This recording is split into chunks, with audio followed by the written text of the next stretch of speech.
To the Dr. Oz Show. He's been joining us every day of this pandemic.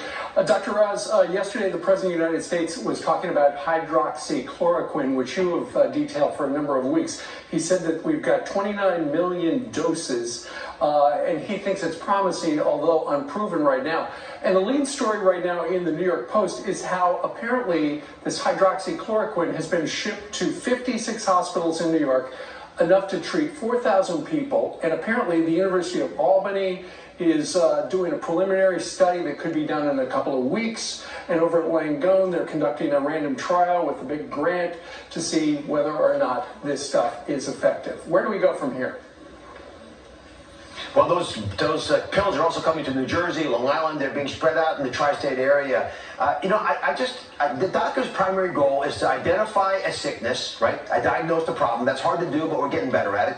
It's to isolate the person who's got the illness. That's what we've been saying. And then finally, you've got to treat the best you got. And doctors aren't confused by all the writing and confusing terminology. By the way, the word anecdote is used a lot. That is an incorrect description of where this medication is now. There's no question it's not proven to be beneficial in the large clinical trials we expect in America, and certainly the FDA and medical societies would desire. But these have been supported with case studies. I just got off the phone with Didier Raoult, who's the well-respected French physician who's done a lot of this work. 1,000 series of patients, 1,000 patients in a row he's treated, and he's reporting. It's not published yet. He's going to publish over the next 2 weeks. But he's got 7 people who have died. They were all older and had other comorbidities. 20 people have gone to the ICU of that trial. Now, it's not a randomized trial, but that's not anecdotal. The data from China we discussed last week, we did for the first time on Fox and Friends, also pretty evident that it's a randomized trial. That is the opposite, if I had to create an opposite to anecdote. So when those words get thrown around,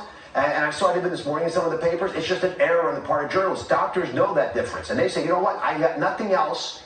I'm going into a battle. I'm going to march with the army with me. I've got randomized data and large case studies that support it's the best I got. And I'm estimating this, but Dr. Raoult, who was born in Africa, thinks there have been 1 billion prescriptions written for these products.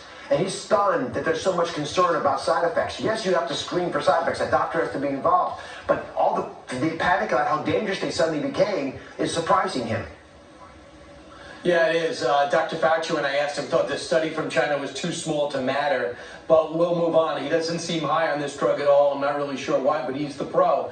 Meanwhile, some good news. Brian, he's a pro, and I respect him a lot, but a small study that shows statistical significance is a really important observation. If it takes me 30,000 patients to show a difference, is that better than showing a difference in 62 patients? If a small trial demonstrates statistically significant differences, you should respect it, at least pay attention to it. Right.